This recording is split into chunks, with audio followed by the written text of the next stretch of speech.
Conan, we are live. We are live. How's everybody doing tonight? All praises, all praises. Let people jump into the feed, and we're gonna get started in a little bit. Couple seconds.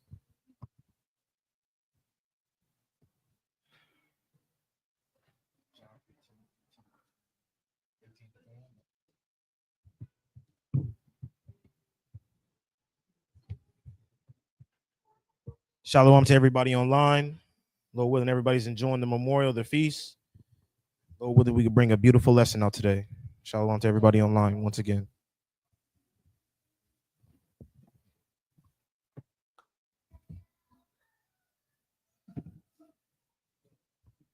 Okay. All right. So happy feast of Purim, happy memorial. I mean, happy Purim, y'all. I want to start with John 15 and 18, a quick starting precept to give comfort to everybody and know that what we're going through and what we're supposed to be going through is supposed to happen. So let me get that. This is the book of John, chapter 15, verse 18. If the world hates you, ye know that it hated me before it hated you. So if the world hates us, this is outside of the topic. I've been thinking about this all week. Everybody calls us as Israelites hate group, cult, this and that, all types of nonsense. We preach hate, all types of nonsense. The Lord said, if the world hates you, just know it hated me first. Keep going. Come. Verse 19. If ye were of the world would love his own. So if we were of the world wouldn't be saying these heinous things to us, these things that are not true. They wouldn't be saying these things to us. Keep going. But because ye are not of the world, but since we're not of the world, but I have chosen you out of the world, therefore the world hateth you. Since the Lord has chosen us out of the world is going to spew negativity and false allegations at us to get us off our horse and to make us lose focus. What people are saying about us, it means nothing, because we know what we worship, for salvation is of the Jews. Don't get distracted. Don't get off your high horse, no matter what's going on in your day-to-day life. Remember that you are in these seats and you are hearing this message for a reason. It's not just because it's a pastime thing. The Lord has put you here for a reason. I want you guys to understand that and find comfort in that. Keep reading. Verse 20. Remember the word that I say unto you. The servant is not greater than his Lord. If they have persecuted me, they will also persecute you. If they have kept my saying, they will keep yours also. And remember, we're not greater than Yahweh Shai. Nowhere close. So if they persecuted the King of Kings, the Lord of Lords, what about you? So just find comfort in those words and all the things that people were saying. To hell with it. We are the children of Israel. We are the sons and daughters of God. And let's embrace it through the persecution and through all the hate and through all the slander. So let's go to Esther 1 and 1. I've been thinking about that all week. I had to bring it out.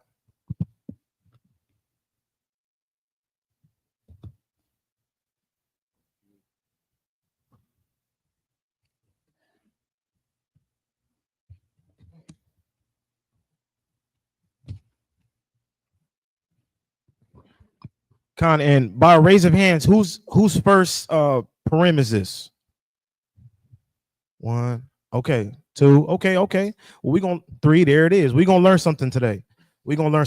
Esther 1 and 1. It's the book of Esther, chapter 1, verse 1.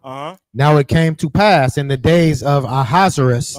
This is Ahasuerus, which reigned from India even unto Ethiopia, over 127 provinces. So I was doing some research on Ahasuerus. Ahasuerus is just a title that the kings of Persia got. Just like how Egypt worked, that the kings of Egypt were called Pharaoh.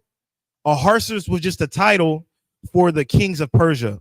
And the titles mean high father, venerable king, head, chief. That's what Ahasuerus means. But this king in the book of Esther, his name was Xerxes. Has anybody seen 300? The movie 300, the king of Persia that Leonidas was talking to, that's who we're reading about right now. That king right now. And he reigned from 486 to 465 BC. And read verse the latter part from India. Esther chapter 1, verse 1. And Ahasuerus, which reigned from India even unto Ethiopia, over 107 and 20 provinces. So he reigned over 72 provinces? 170 Yes, provinces. 72 provinces. That's a vast amount. Sorry, 127. 127, excuse me, 127 provinces. I want you guys to see his reign. He reigned from Egypt. This is how far his kingdom stretched. I'm bringing this out for a reason. It went from Thrace, it went from Lydia, all the way to the Middle East. It didn't go into Saudi Arabia, but it stretched all over this land. 127 provinces. This is how far Ahasuerus, also known as Xerxes, this is how far his land stretched. His rulership stretched. Salakia, keep going. Verse 2. That in those days when the king Ahasuerus sat on the throne of his kingdom, which was in Shushan the palace, in the 3rd year of his reign, he made a feast unto all his princes and his servants, the power of Persia and Media, the nobles and princes of the provinces being before him. So in his 3rd year, he made a big feast, a nationwide celebration. Keep going. When he showed the riches of the glorious kingdom and the honor of his excellent majesty many days, even in 180 days. So he celebrated for a long time. This ain't no 2-day turn up. This is for a minute. 180 days of turning up. Imagine that. Imagine how much money you got to have to turn up for 180 days straight. Keep going. Verse 5. And when these days were expired, the king made a feast unto all people that were present in Shushan the palace, but unto great and small, 7 days in the court of the garden of the king's palace. So it was great and small. Everybody gets to partake in this celebration. Keep going. Verse 6. Where were white, green, and blue hangings, fastened with cords of fine linen and purple to silver rings and pillars of marble. The beds were of gold and silver upon a pavement of red and blue and white and black. So you can only imagine all these colors, all these granite stones, all types of wealth being shown through the king's honor for his glory. Keep going. Verse 7. And they gave him drink in vessels of gold. Even the cups was gold. Keep going. The vessels being diverse one from another. And they was all different. And royal wine in abundance. Right. According to the state of the king. Right. And the drinking was according to the law. None did compel. So everybody had, it was enjoy yourself. We got the bread, we got the people. Let's enjoy yourself. Let's have fun. Keep going. For so the king had appointed to all the officers of his house that they should do according to every man's pleasure. Man, look, the king said, let loose, let your hair down and have fun. Keep going. Also, Vashti, the queen, made a feast for the women in the royal house, which belonged to King Ahasuerus. And even Vashti, the queen, she celebrated the women as well. Keep going, verse 10. Verse 10, on the 7th day, when the heart of the king was merry with wine. So the king is happy, merry with wine. He's feeling himself. He probably doing a little 2-step. He doing all types of, he jolly. Keep going. He commanded Mehamun, Biztha, Harbona, Bigtha, and Agabta, Zetar, and Karkas, the 7 chamberlains that served in the presence of Ahasuerus the king, to bring Vashti, the queen, before the king with the crown royal, to show the people and the princess her beauty, for she was fair to look on. So Vashti was a beautiful woman. There's a lot of beautiful women in the world, but Vashti, she was beautiful. She was the king's wife, so she had to be bad. Keep going. But Queen Vashti refused to come at the king's commandments by his chamberlains. So imagine that. You threw a party for 100+ days. And then after that, you threw a similar party 7 days and you're married. And then you call for your wife and she says, keep going. Therefore, the king was very, but Vashti refused the king that ruled over the provinces from Egypt to India and everywhere in between. Imagine that. Imagine being the king over 127 provinces and you ask your woman to come here and she says no before everybody. What kind of disrespect is that? Imagine that.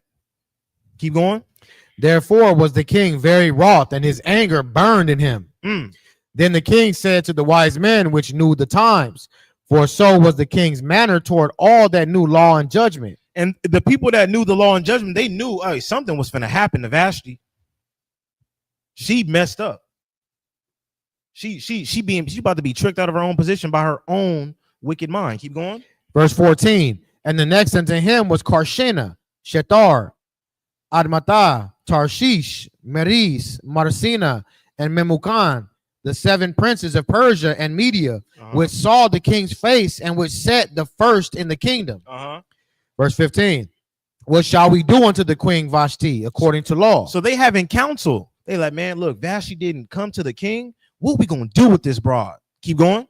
Because she hath not performed the commandment of the king Ahasuerus by the chamberlains. They like, man, look, she didn't obey what the king said. The king just asked, man, just Bintaki, just come here. Commanded her, I want to see my wife. And she said no. So they having a council like, man, what we gonna do with this woman? Keep going.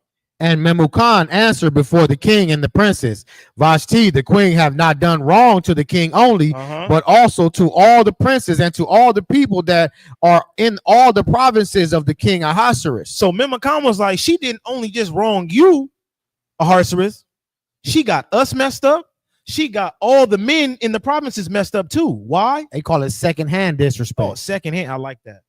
I like that. Secondhand disrespect. Everybody got slapped because the queen mentally slapped the king by disobeying him. Keep going. Verse 17. For this deed of the queen shall come abroad unto all women. They like, man, since the queen wants to disrespect the king, all the women are going to disrespect their husbands as well. Keep going. So and rightfully so. The queen, that's the most powerful woman in the kingdom, disrespected the most powerful man. Who are you then? Who are you?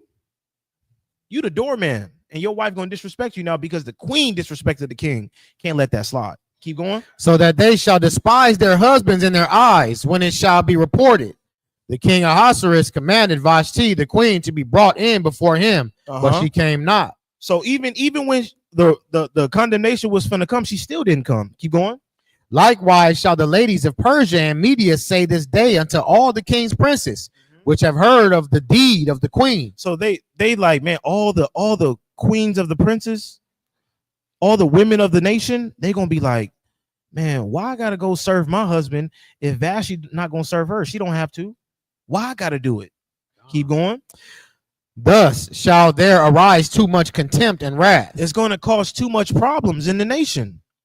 If the queen don't have to obey the husband of the king, why do I have to? That's gonna be the conversation. That was the conversation between the women of the place. Keep going. And that's bad business, y'all. That's very bad business. You're going to have an unruly kingdom. Remember, it's stretched very, very far. Very, very. I'm going to show it one more time. I'm going to keep it up while we're reading.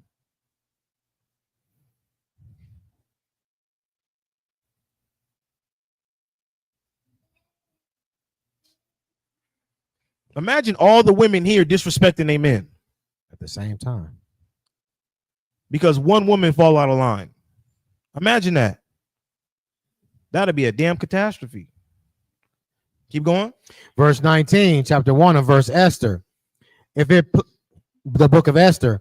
If it please the king, let there go a royal commandment from him, and let it be written among the laws of the Persians and the Medes, that it be not altered, that Vashti come no more before King Ahasuerus. They like, man, kick her out of here. Get her gone. Keep going. And let the king give her royal estate unto another that is better than she. Man, look, the king's counsel like, man, to the street she goes.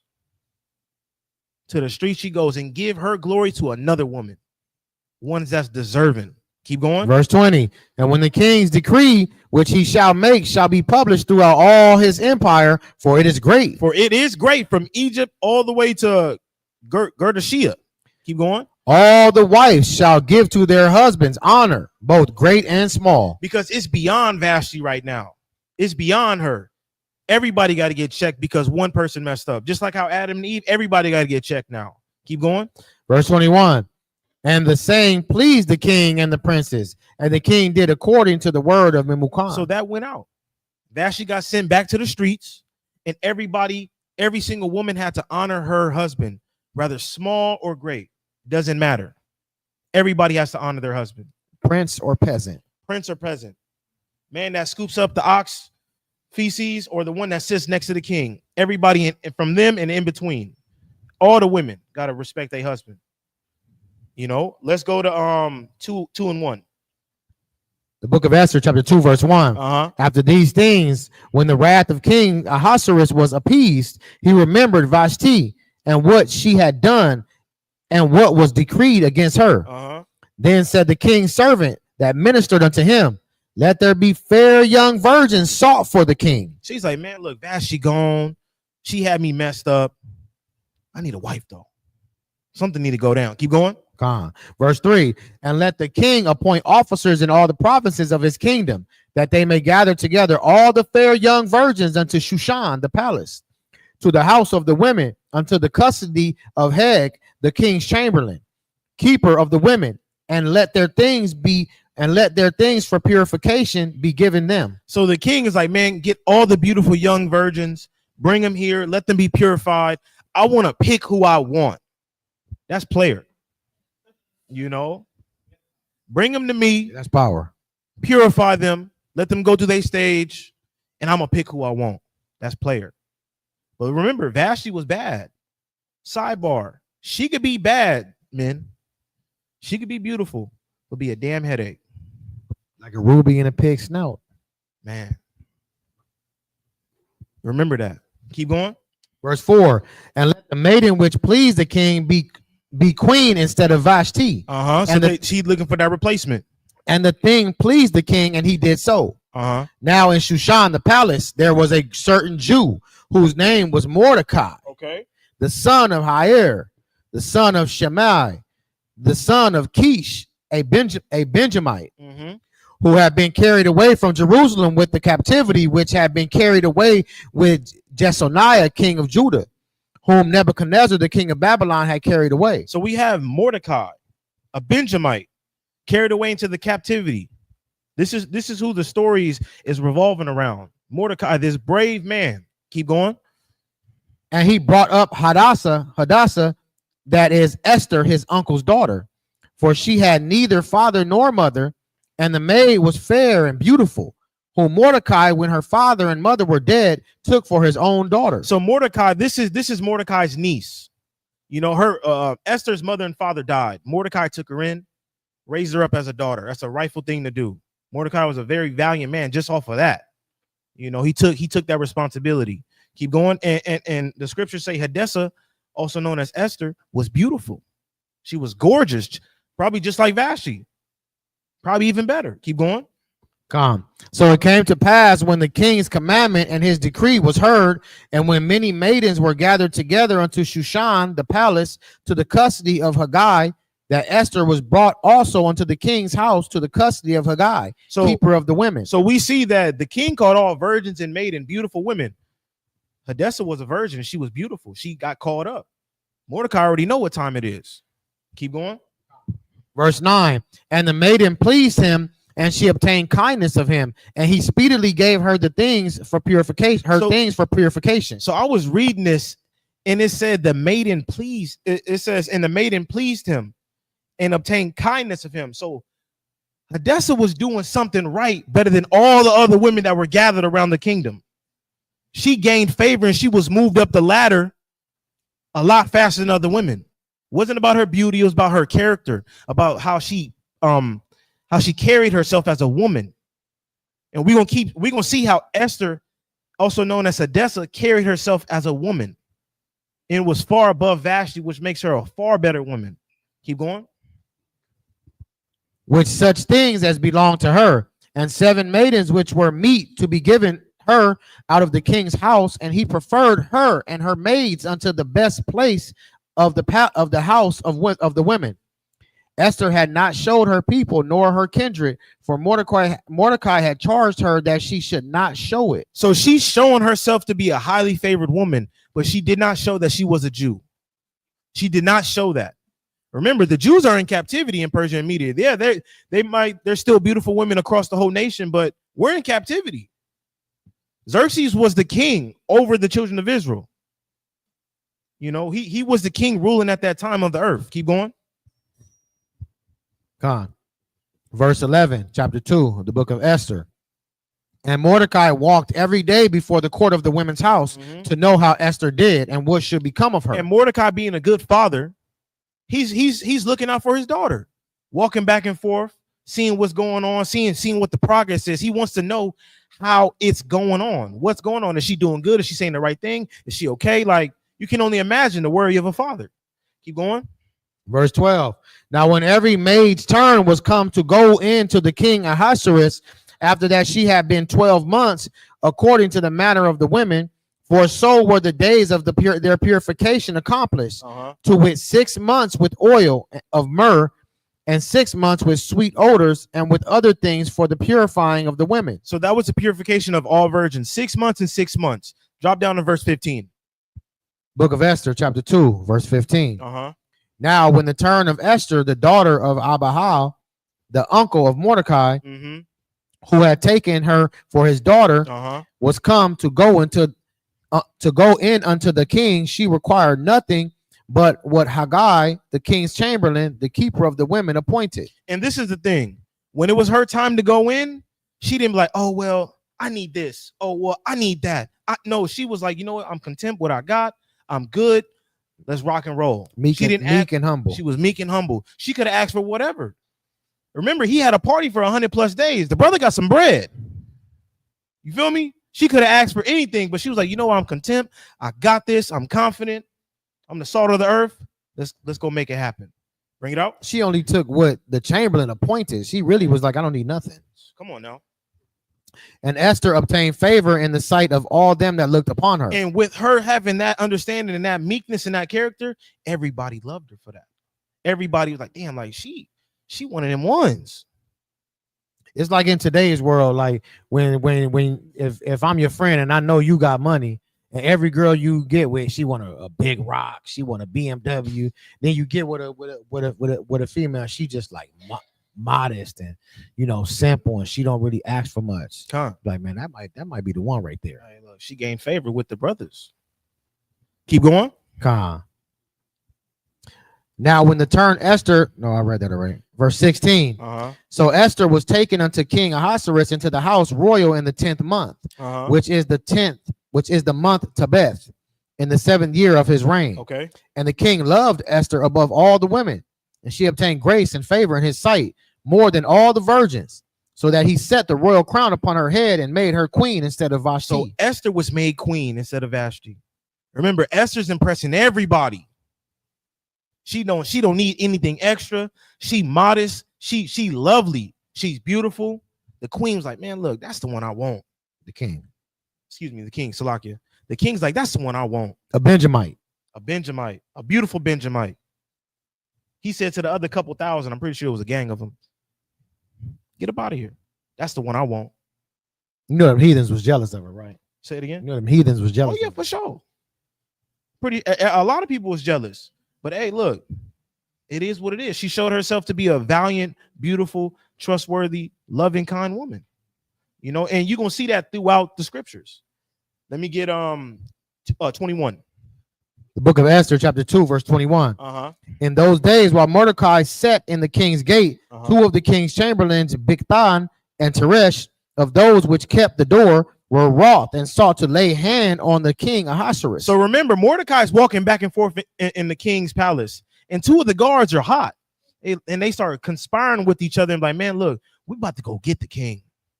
We about to go slay him. Keep going.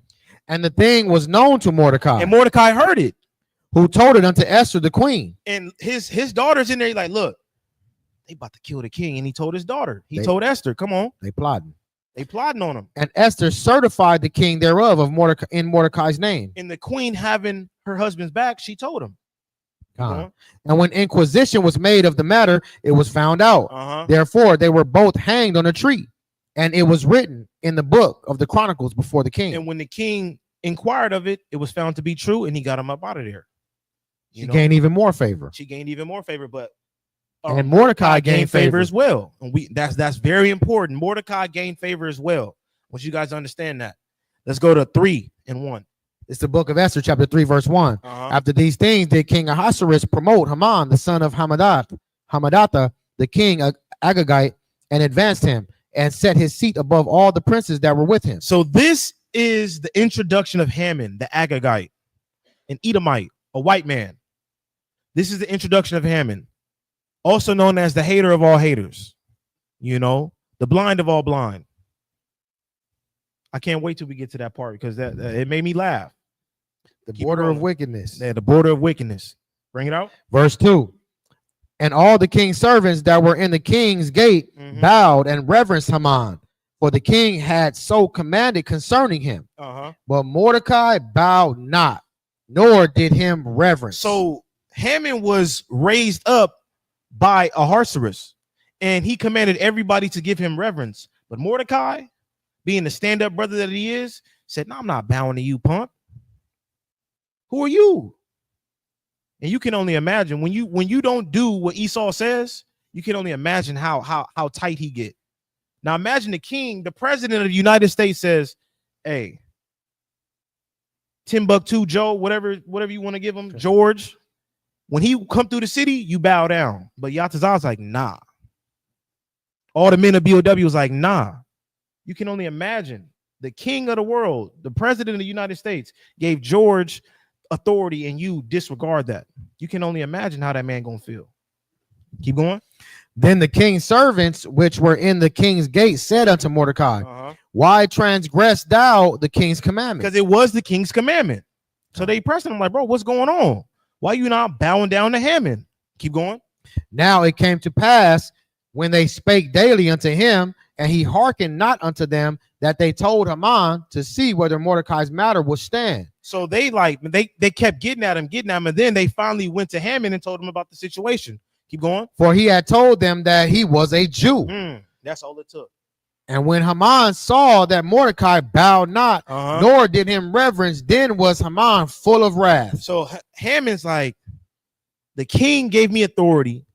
You a Jew and you don't want to bow down to me? Don't Ahasuerus got y'all in captivity and you don't want to bow down to me? The nerve of you. Keep going. Verse 6, and he thought scorn to lay hands on Mordecai alone, for they had showed him the people of Mordecai. So he was going to lay hands on Mordecai, but then his peoples was like, "Man, Mordecai's a Jew. His people in captivity, they under the person that gave you authority. Let's do something with that." Keep going. Wherefore Haman sought to destroy all the Jews that were throughout the whole kingdom of Ahasuerus. Look how hurt the white man can be. One person don't want to bow down, everybody got to die. He says sought to destroy all the Jews. And they do that spiritually now. Esau got a little more craftier. You know, now it's, okay, the Black Panthers rising up. Okay, you got the Muslims rising up. Okay, these black people is getting smart. All right, let's pay the most ignorant, stupid rap artists to promote drugs, sex, and violence among each other, and we're going to destroy all of them like that. We always talk about Esau done got craftier now. He doesn't have to do it physically. He does it with the internet, you know what I'm saying? And with uplifting ignorance in our community. And that's a great point. And us having that in a spiritual sense, we are Mordecai in the spiritual sense because we're standing up against that regime. We're standing up against that BS that we're not going to bow down to and get down with. You know, through the spirit, we got the spirit of Mordecai because we're not bending over and bowing down. Keep going. Verse 7, in the first month, that is the month Nisan. Salakia, sought to destroy all the Jews at the end of verse 6. Verse 6. Wherefore Haman sought to destroy all the Jews that were throughout the whole kingdom of Ahasuerus, even the people of Mordecai. So remember, it stretched from Egypt all the way to India. He gonna kill everybody from in that region because one man don't want to bow down. Imagine how insecure that man was. Imagine that. You gonna kill everybody, bro? It's a damn shame. Keep going. Verse 7, in the first month, that is the month Nisan, in the 12th year of King Ahasuerus, they cast pur, that is the lot, before Haman from day to day, and from month to the 12th month, that is the month Adar. Okay. And Haman said unto King Ahasuerus, there is a certain people scattered abroad and dispersed among the people in all the provinces of thy kingdom, and their laws are diverse from all people. So Haman's talking to the king, and he's trying to run one on him like, hey man, like you got a people in your kingdom, Everything they that got their own law. They got their own law, but they under your rule. They under your authority, but they doing their own thing. Keep going. Neither keep they the king's laws. And they don't even listen to you, king. Keep going. Therefore, it is not for the king's profit to suffer them. He's like, why are you letting these people just reign? Why are you letting these people be free? They don't even listen to you, and they in your captivity. Get rid of them. Keep going. Con. But remember, it's not the first time they did that either. Con. But guess what? His queen is a Jew. And she holds high disclose favor. That, and she has high favor. And she didn't disclose that. But Haman don't know that. Let's keep rolling. Verse 9. If it please the king, let it be written that they may be destroyed. And I will pay 10,000 talents of silver to the hands of those that have the charge of the business to bring it into the king's treasuries. So let them be destroyed. And whoever puts a hand to the destruction, they're going to get a piece of bread from that. They're going to get some money. 10,000 talents of silver. 10 bands to go kill the people in captivity. You can only imagine how many people lined up to go kill the slaves of this province. Everybody's lining up. Keep going. Just like when they killed the Native Americans. They paid them. They came over here in the droves and set up trains and did all types of manner of wickedness. Keep going. Verse 10. And the king took his ring from his hand and gave it unto Haman, the son of Hammedatha, the Agagite, the Jews' enemy. And the king said unto Haman, the silver is given to thee, the people also to do with them as it seemeth good to thee. So the king gave him his ring and said, look, man, you got authority. Go do what you need to do. Do what you think is best. Do what you think is best. Exactly. These people are under your jurisdiction now. Go for it. Keep going.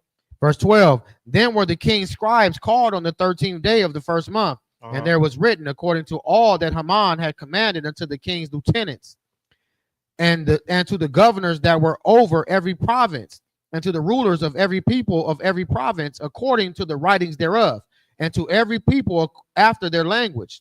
In the name of King Ahasuerus was it written and sealed with the king's ring. It was sent throughout the whole province.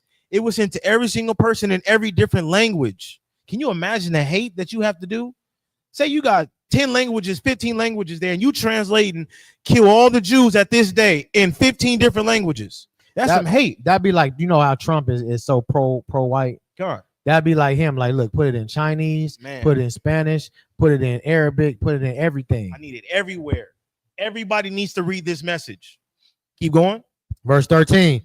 And the letters were sent by post into all the king's provinces to destroy, to kill, and to cause to perish all Jews, both young and old, little children and women, in one day, even upon the 13th day of the 12th month, which is the month Adar, and to take the spoil of them for a prey. The copy of the writings for a commandment to be given in every province was published unto all people, that they should be ready against that day. So it was printed out to everybody, all language, all kindreds, all people, that the Jews are going to be destroyed and killed on this day. And it's all going to happen in one day. It's not going to be a week. It's not going to be 2 weeks. We're going to kill them all in one day. You know what that remind me of? Like in like recent wars, when they spread the propaganda, when they just drop a whole bunch of pamphlets everywhere so everybody read it. By airplane, just drop it all off so everybody can read it. Yeah, they did it on purpose. One day to just get busy. Keep going. The post went out, being hastened by the king's commandment, and the decree was given in Shushan the palace. And the king and Haman sat down to drink, but the city Shushan was perplexed. So the king and Haman, they sitting down, they chilling, they having fun, but the city's in an uproar. They're like, man, what's going on? Like, the Jews is going to be killed? For what? For what? You can only imagine the hecticness of the city, of the province. Everybody's in mayhem. You know what that remind me of? How they trying to deport all the so-called Mexicans, right? But then you got farmers like, look, man, I need them to work on my farm, man. You tripping? You there? I didn't hire a couple of white dudes. They didn't quit by lunchtime already, man. It's the same thing that happened with the women in the decree that went out that they're not supposed to disrespect their husbands. And if they did, it could have caused chaos. It's the same thing. The Jews are going through chaos. They're going through like, damn, what the hell is going on? It's the same type of madness, just in a different form. Keep going. Chapter 4? Yep, 4 and 1. Esther, chapter 4, verse 1. When Mordecai perceived all that was done, Mordecai rent his clothes. And Mordecai's like, damn, my people finna be killed. Keep going. And put on sackcloth with ashes, and went out into the midst of the city and cried with a loud and a bitter cry. So he out lamenting before everybody. Keep going. And came even before the king's gate, for none might enter into the king's gate clothed with sackcloth. And he went to the king's gate dressed in mourning clothing. But they was like, man, you can't get in. You dress like that. What's going on? Keep going. And in every province, whithersoever the king's commandment and his decree came, there was great mourning among the Jews, and fasting, and weeping, and wailing, and many lay in sackcloth and ashes. And wherever the Jews were, everybody was in sackcloth. Everybody had ashes on their head. Everybody was sad. Like, our death is right around the corner. It's a nationwide fast. A nationwide fast. You know, through the Spirit. Can we get a Most High hand clap for the nationwide fast of Israel?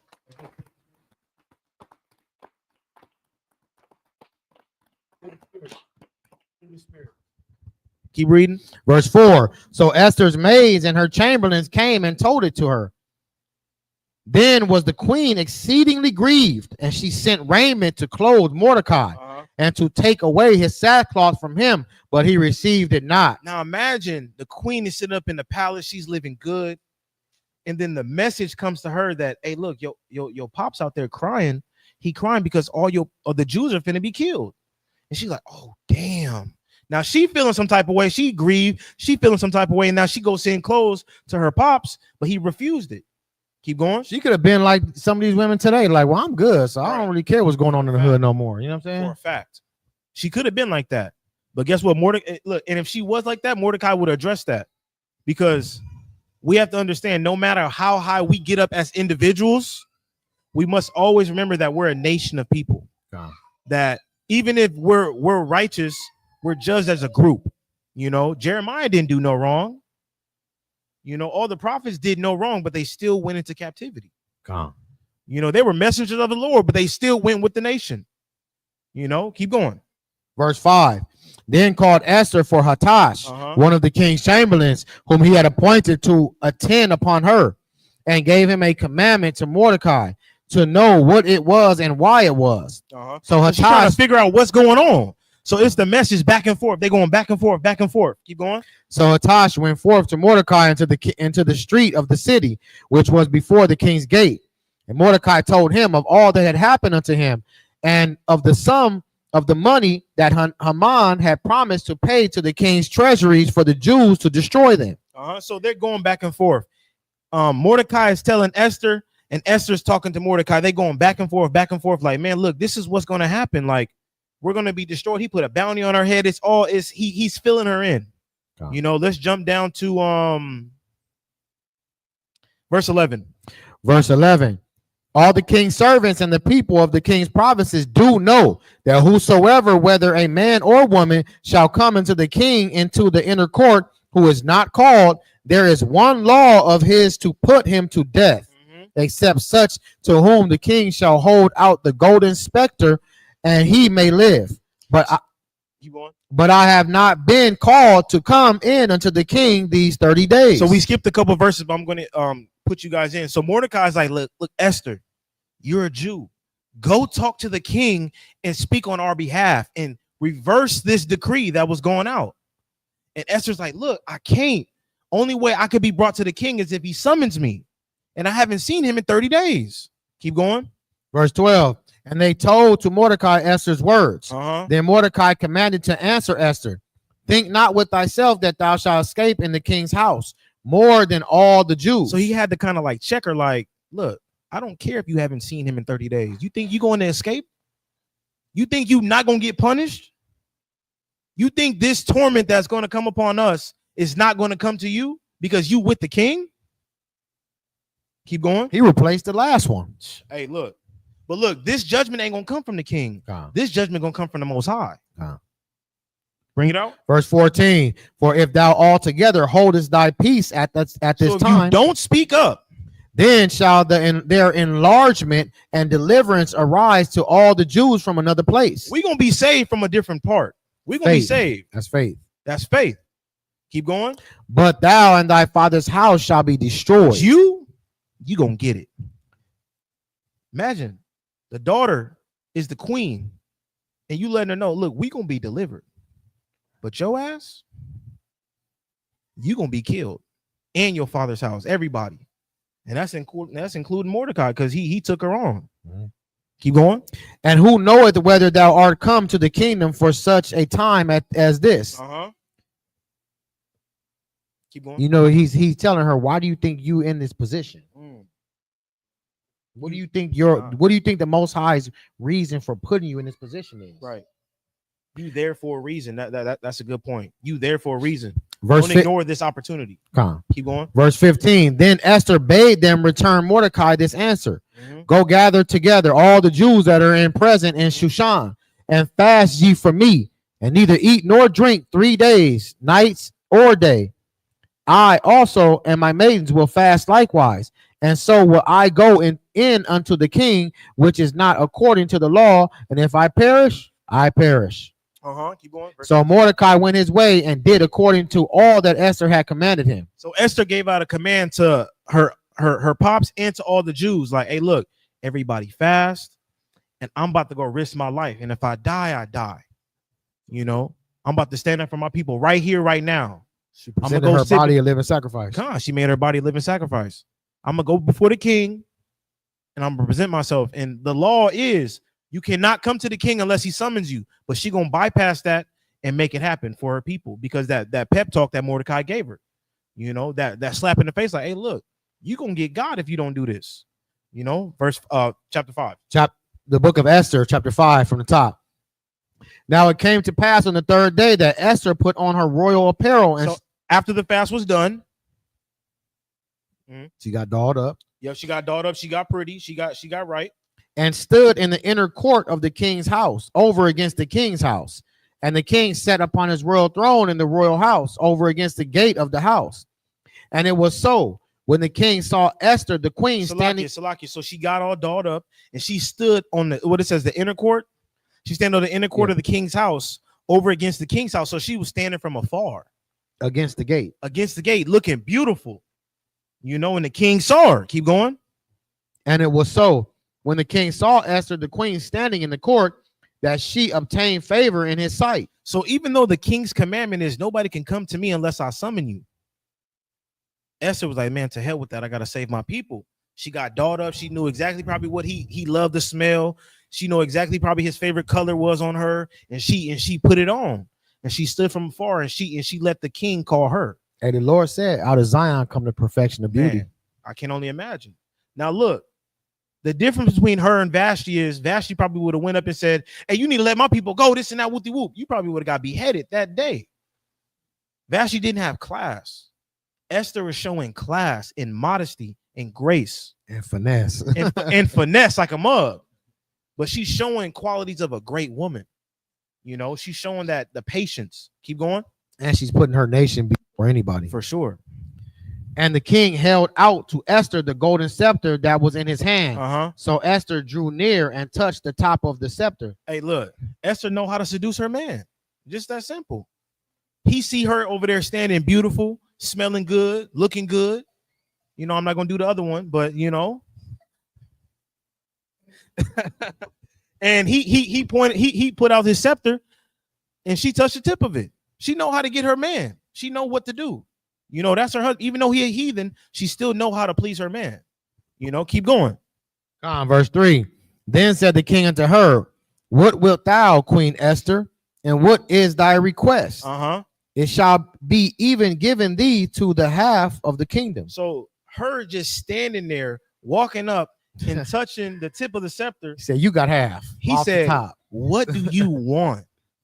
Anything you want, you can have half of my kingdom. Remember, it stretched from Egypt to India. He's like, man, you can have whatever you want. She didn't come up there roughneck, rolling eyes, this and that. She came up there with modest and class, and she showed the elegance of a woman. She showed what you should be like to win your husband over with no words. With no words. Keep going. Verse 4. And Esther answered, if it seem good unto the king, let the king and Haman come this day unto the banquet that I have prepared for him. And I want you guys to see that. The king was like, what do you want? What is thy request? And Esther said, if it seemed good unto thee. It wasn't even like, oh, this is what I want. She's still asking for permission. If it be your will. If it be your will. Let's just have a dinner. That's all I want. Bring it out.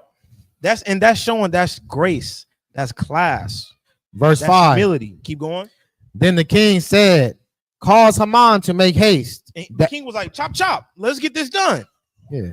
Go get him. That's all you want? Hey, bring that nigga in here. Let's go. Keep going. To make haste that he may do as Esther has said. As Esther has said. Now she got the power. Gone. Why? Because she was delicate with her husband. Take notes. Bring it out. So the king and Haman came to the banquet that Esther had prepared. And the king said unto Esther at the banquet of wine, what is thy petition? And it shall be granted thee. And what is thy request? Even to the half of the kingdom it shall be performed. Verse 8. Then answered Esther and said, my petition and my request is, if I have found favor in thy sight, in the sight of the king. She's still milking it. She not really jumping right in. And she like, man, if I found favor, if it pleases you, let it be done. You can only imagine. Harsher's like, man, I dropped the headache and picked up a ruby, boy. Vashti could never.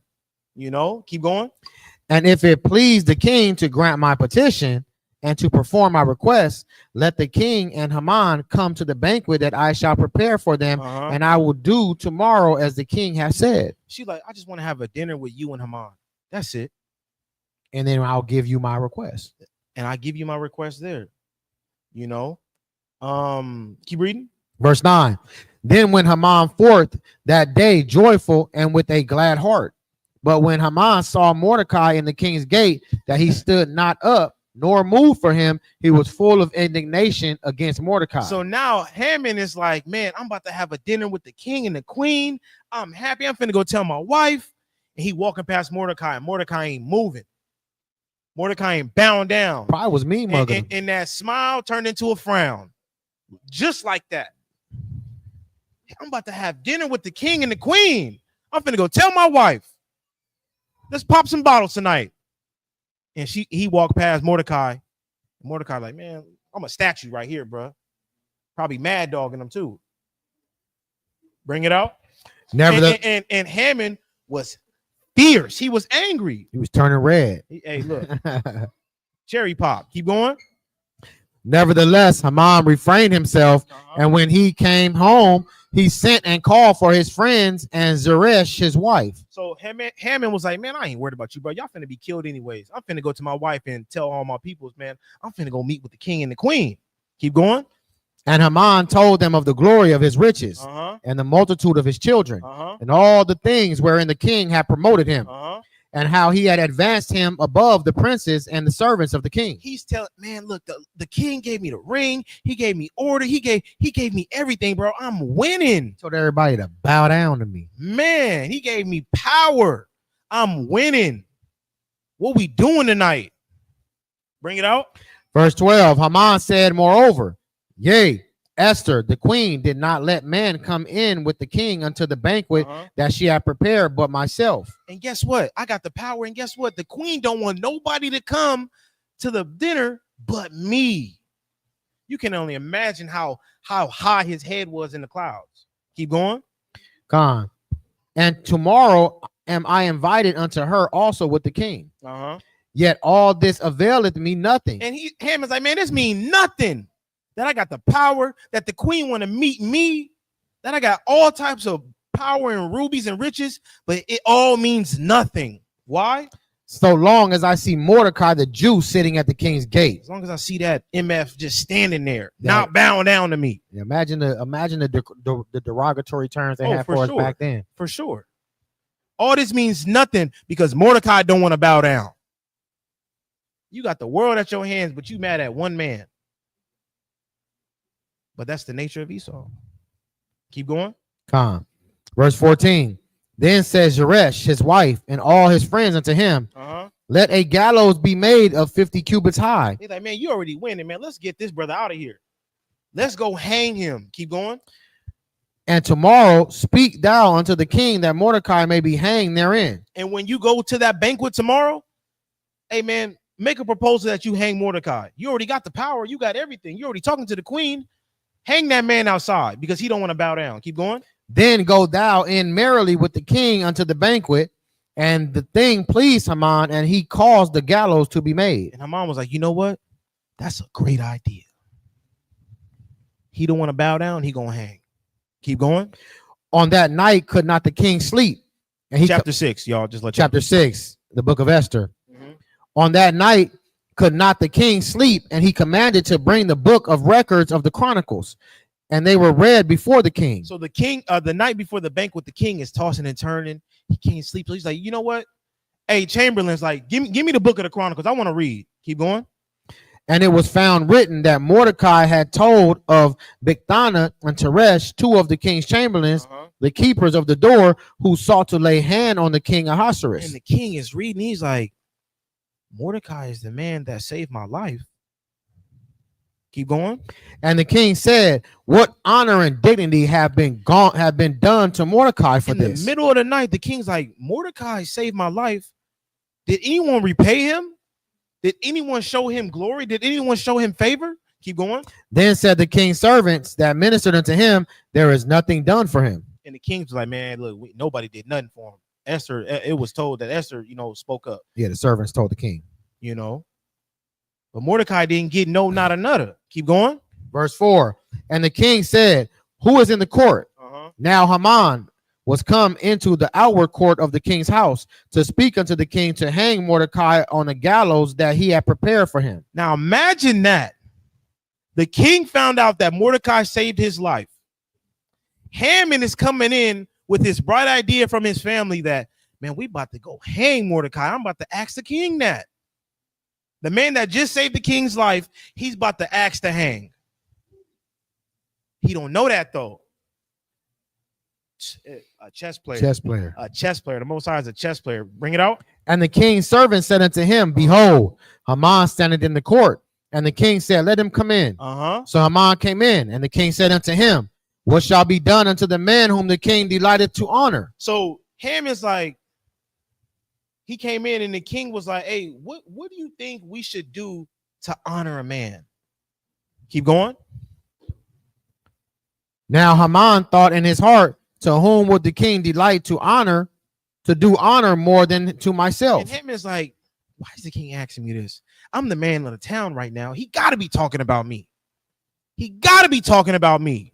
I'm the man of the hour right now. I'm about to have dinner with the queen. I got all the riches. I got the king's ring on my hand. Everybody bowing down to me. He can't be talking about nobody else but me. Bring it out. Pride coming before destruction. Hey, look, it's a cold left hook. He didn't even see it coming either. Hey, look, the Lord throw cold jabs and he throw a hell of a right hand. I promise you. Bring it out. And Haman answered the king, for the man whom the king delighted to honor. Let the royal apparel be brought, which the king used it to wear. And Haman's like, man, what you wear, Ahasuerus, put on that man. Keep going.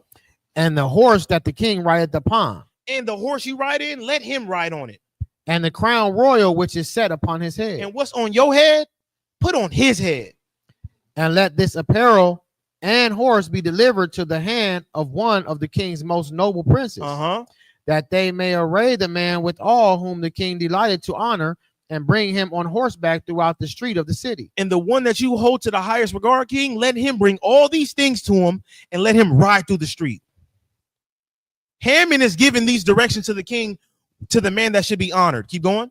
And proclaim before him, thus shall it be done to the man whom the king delighted to honor. Then the king said to Haman, make haste. And the king was like, you know what? Good idea. Good idea. Go do that. Make haste and take the apparel and the horse, as thou hast said, and do even so to Mordecai the Jew. You can only imagine his face. The apparel, the crown, the horse, the high prince. He said, bring all that. Go take all that and go give it to Mordecai. That nigga Haman, boy. Hey, I would give an arm to be a fly on the wall right there. I would love to see his face. Bring it out. as thou hast said, and do even so to Mordecai the Jew that sitteth at the king's gate. Let nothing fail of all that thou hast spoken. Hey, and the king's like, hey, you better not. What you said, do it just like you said. All of it. Don't let out of nothing drop up from it. He need the crown. He needs the apparel. He need the crown. I mean, excuse me. He need the horse. He needs everything, and you gonna do it for him. Imagine that. Bring it out. Then took Haman the apparel and the horse and arrayed Mordecai. You can only imagine how Haman was walking. He was like, gotta get it. Man, this damn Jew. You can only imagine how he was probably dragging his feet, mad as all outdoors. He walk up to Mordecai and be like, here, man. Here, man. Take this, man. Keep going. And brought him on horseback through the street of the city. Haman was hot. I can only imagine he was hot. Keep going. And proclaimed before him, thus shall it be done unto the man whom the king delighted to honor. Verse 12. And Mordecai came again to the king's gate, but Haman hasted to his house mourning and having his head covered. So he running like old boy from Friday. He gonna cry in the car. You know, he running. Mordecai took my glory. Damn right. All praise to the Most High. Keep going. And Haman told Zeresh, his wife, and all his friends everything that had befallen him. Now imagine he just told his peoples that, hey, look, I'm winning. We about to have fun. We about to turn up. And then a couple hours later, he like, look, wife, oh man, backfired.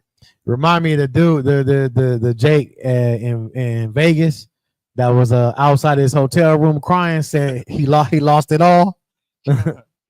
He's sitting in front of his house like he lost $100,000 in chips. I just lost the kingdom because I gave the reward that I wanted. I gave it to Mordecai. The honor that I wanted was given to Mordecai. He was sick to his stomach.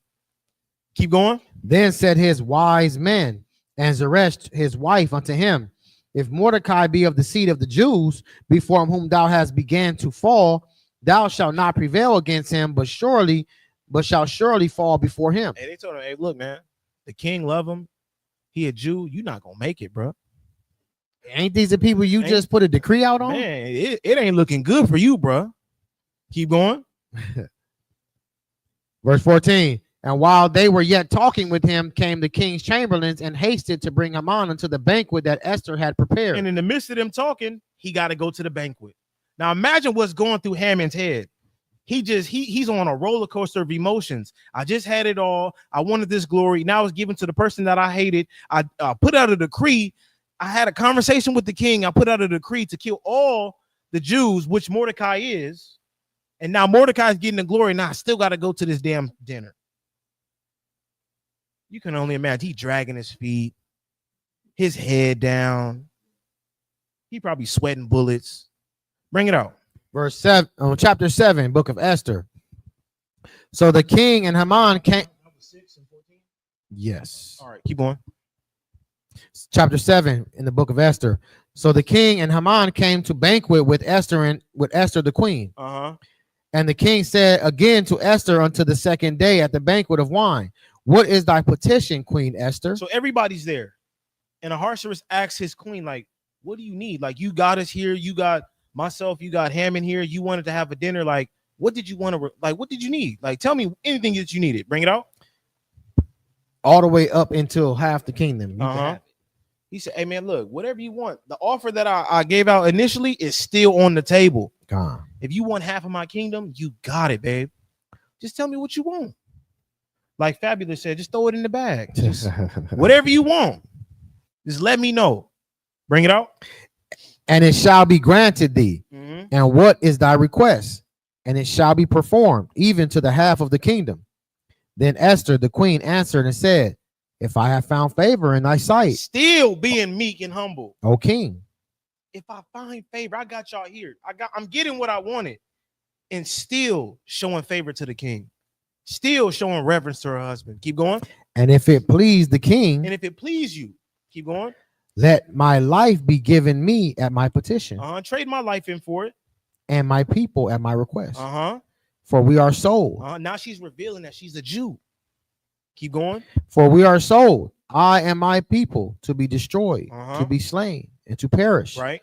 But if we had been sold for bondmen and bondwomen, I had held my tongue, although the enemy could not countervail the king's damage. So she like, man, we've been so weak here. Like, I held my tongue because of that. Keep going. Then the king Ahasuerus answered and said unto Esther the queen, who is he, and where is he that durst presume in his heart to do so? He's like, man, who trying to hurt you? Who's trying to hurt your people? Boy, He's looking around like, who did this? Boy, to Haman over there like this. He probably, yeah, like he's sitting in the corner like, oh shit, I messed up. Hold on. And you can only imagine how she's talking to her husband. Babe, like, he could see the favor. Oh, for sure. He see it. Yeah. But see, my people have been sold into slavery. I've been mourning. I just don't want us to be persecuted. I don't want us to perish. And the king probably slamming the table. Where he at? Who made this decree? Who your people? Keep going. And Esther said, the adversary and enemy is this wicked Haman. And she looked at the king like the adversary. She probably and the wicked man. Yeah, exactly. It was him. It was him. Can only imagine. It was him. Lord. Keep going. Then Haman was afraid before the king and the queen. Shit, hold on. Keep going.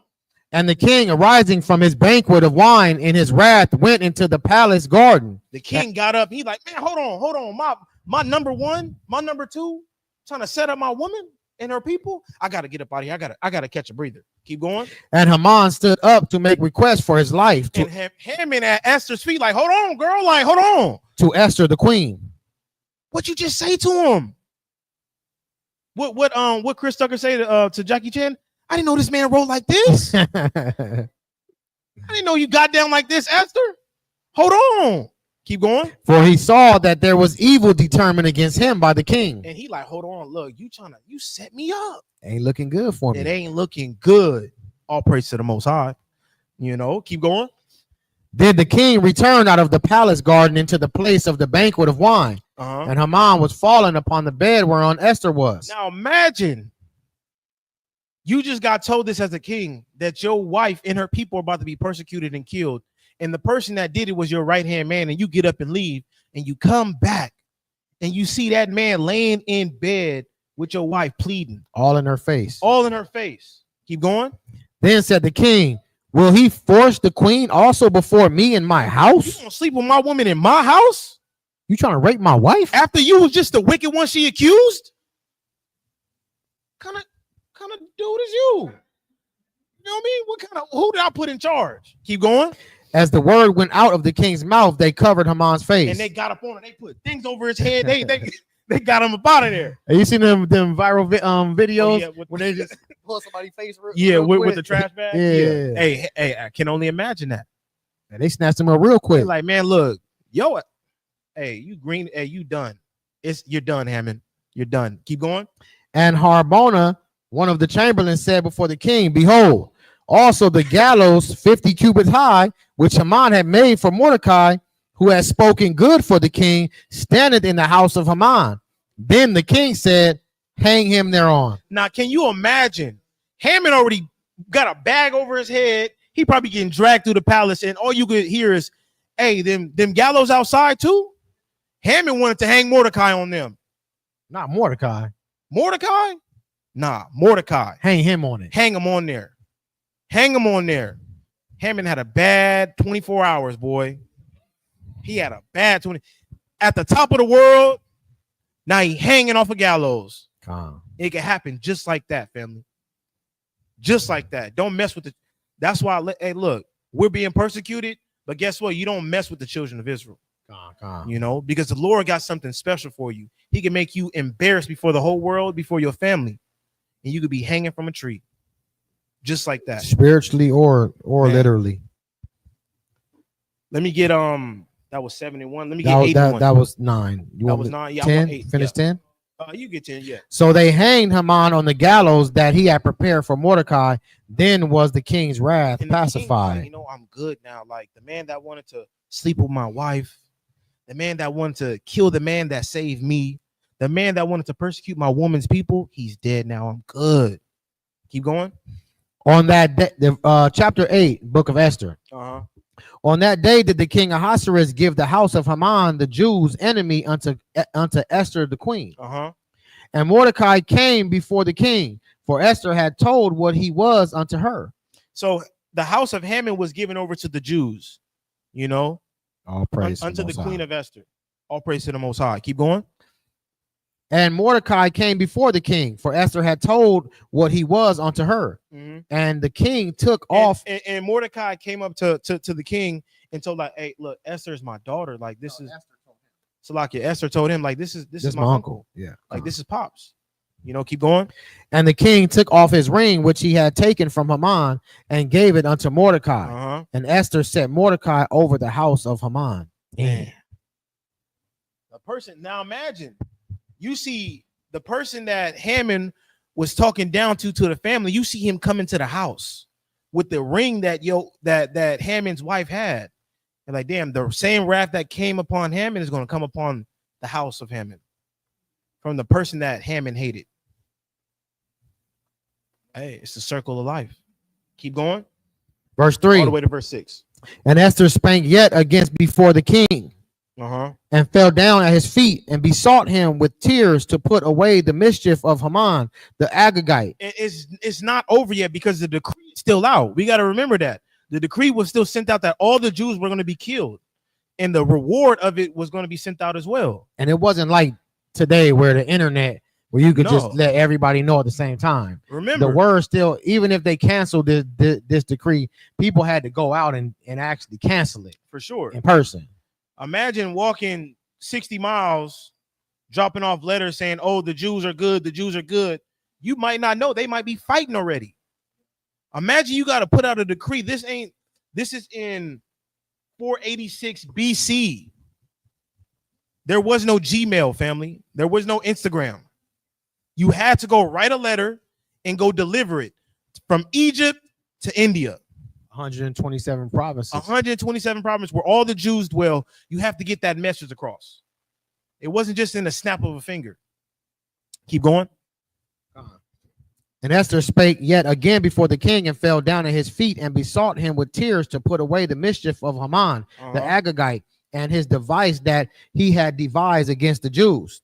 Then the king held out the golden scepter toward Esther. So Esther arose and stood before the king and said, if it pleased the king. And she's still in her meek and humble way. If it pleased the king, she dropped to her feet and begging for her people's life. Keep going. And if I have found favor in his sight, and the thing seem right before the king, and I be pleasing in his eyes, let it be written to reverse the letters devised by Haman, the son of Hammedatha. And now, even though she got what she wanted, Haman's dead and gone. She's still being meek and humble and loving and kind and saying, man, if it please you, let it be reversed. She's not coming in there saying, you better do this. You already killed Haman. You better do this. No, she's still in her meek, humble spirit, asking for people to be pardoned. Still lobbying for her nation. Still lobbying for her nation after she already won. You know, keep going. All the way to 6. Which he wrote to destroy the Jews which are in all the king's provinces. For how can I endure to see the evil that shall come upon my people? Or how can I endure to see the destruction of my kindred? Gosh, she's like, I can't live to see my people destroyed. Yes, I'm queen, but my people are going to be gone. Jump down to verse 10. Verse 10. And he wrote in the king Ahasuerus' name and sealed it with the king's ring and sent letters by post on horseback and riders on mules, camels, and young dromedaries, wherein the king granted the Jews which were in every city to gather themselves together and to stand for their life, to destroy. So the king's decree went out that the Jews can fight back. You can defend yourself. You know, the decree is going to take some time to go out. Defend you guys. Defend yourself. When these people come against you, fight back. Keep going. To destroy, to slay, and to cause to perish all the power of the people and provinces that would assault them, both little ones and women, and to take the spoil of for a prey. And when you defend yourself and kill them, take their possessions. Take everything that they got. Defend yourself and fight back. You know, let's jump to Esther 9. This is the book of Esther, chapter 9 from the top. Now in the 12th month, that is the month of Adar, on the 13th day of the same, when the king's commandment and his decree drew near to be put in execution, in the day that the enemies of the Jews hoped that to have power over them, though it was turned to the contrary, that the Jews had rule over them that hated them. So it came out, the decree was out. Remember, it's taking time. So everybody still thought that the ploy on the Jews was still on, but they thought it was still on. They thought they had power over the Jews, but that wasn't the thing. Remember, it took time to go out. Keep going. The Jews gathered themselves together in their cities throughout all the provinces of the king Ahasuerus to lay hand on such as sought to hurt them. And no man could withstand them, for the fear of them fell upon all the people. And the Jews fought back and they overcame them. You know, that's a glorious thing. This is what we're celebrating. We're celebrating the overcoming of Haman and his wicked mind, and also overcoming of the people that came against us in the Persian Media Empire. Keep going. And our people gathering together under one accord also. God, for sure. And all the verse 3, chapter 9, the book of Esther.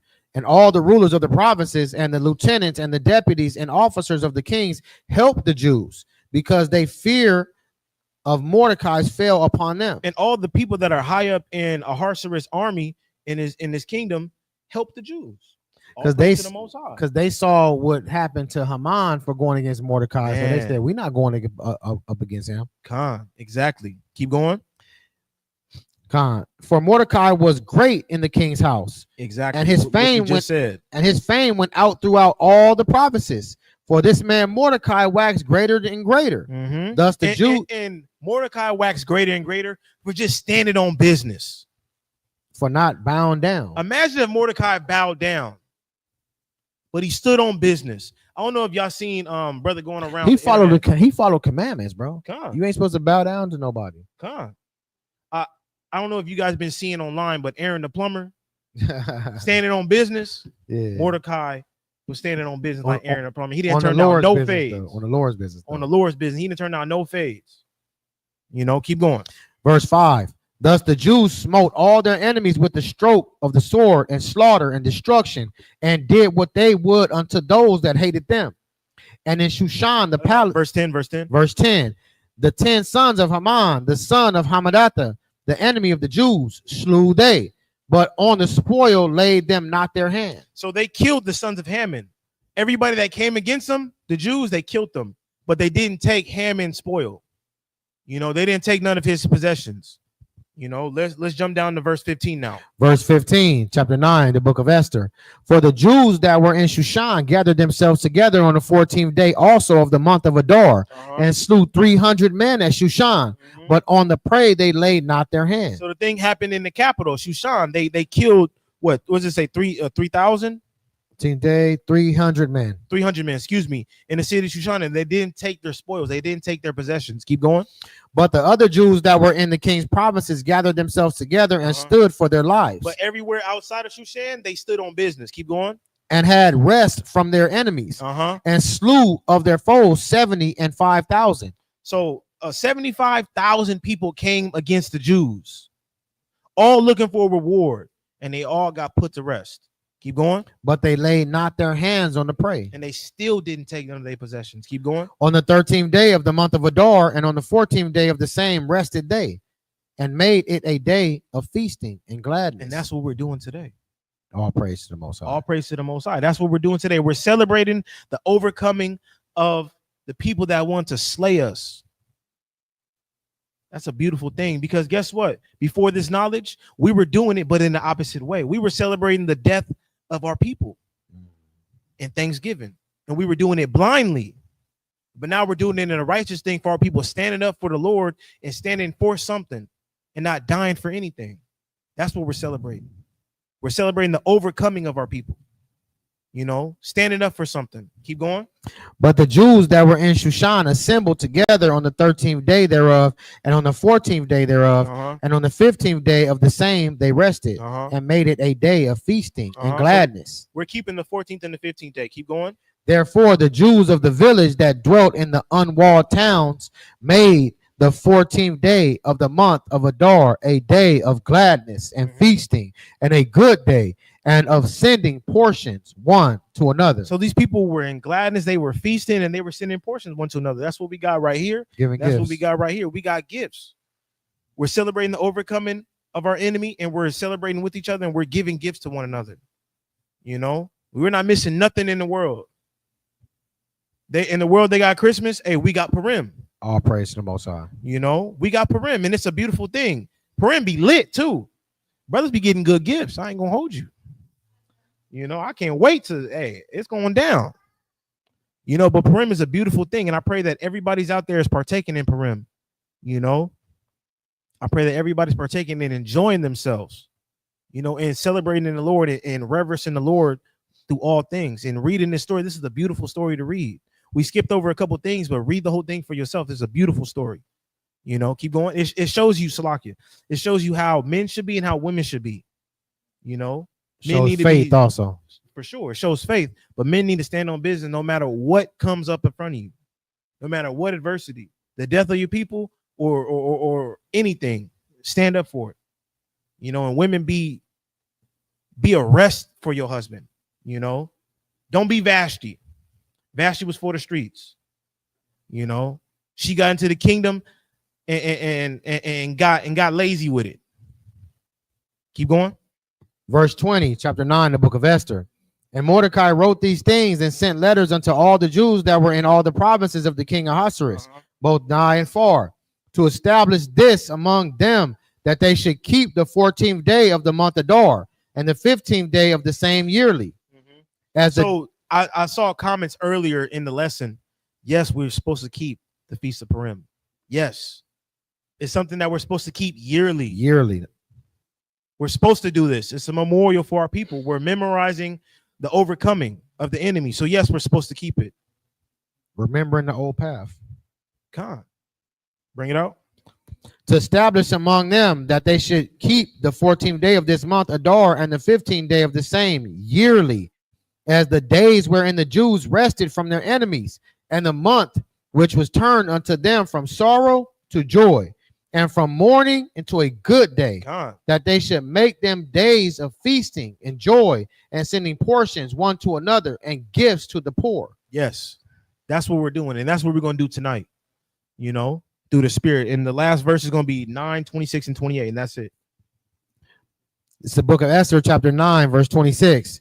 Wherefore they called these days Purim, after the name of Pur. Therefore, for all the words of this letter, and of that which they had seen concerning this matter, and which had come unto them. Verse 28. 27. Verse 27. The Jews ordained. The Jews what? The Jews ordained. This is an ordained day, so you must keep it. And took upon them, and upon their seed, and upon all such as join themselves unto them, so as it should not fail, that they would keep these 2 days according to their writings and according to their appointed time. Every year, every single year, we will be keeping Purim as the congregation of believers of the way. All praise to the Most High. It will not fail. You know, keep going. And that these days should be remembered and kept throughout every generation. Throughout what? Throughout every generation. Every family. Every province. Every city. What? Every city. Okay. And that these days of Purim should not fail from among the Jews, nor the memorial of them perish from their seed. We're supposed to keep it, family. It's going to be a beautiful night tonight. You know, we're going to post it on the social medias. Brothers follow each other on social media. Y'all going to be able to see. We're going to enjoy ourselves. Can I get a precept? Bring it out, King. This is the book of Sirach, chapter 43, verse 30. When ye glorify the Lord, exalt him as much as ye can, for even yet will he far exceed. And when ye exalt him, put forth all your strength and be not weary, for ye can never go far enough. You can never go far enough to worship the Lord. Do the most. Be extra with it. And your extra is still not enough. Because the Lord told you to turn up tonight. Hey, let's have fun, family. Let's enjoy ourselves. Let's smile. Let's drink. And let's be a family. The Lord brought us together for a reason. You know? And with that, Lord willing, you guys enjoyed this lesson. Happy day of Purim. And until next time, family, Shalom. Kom Yisrael.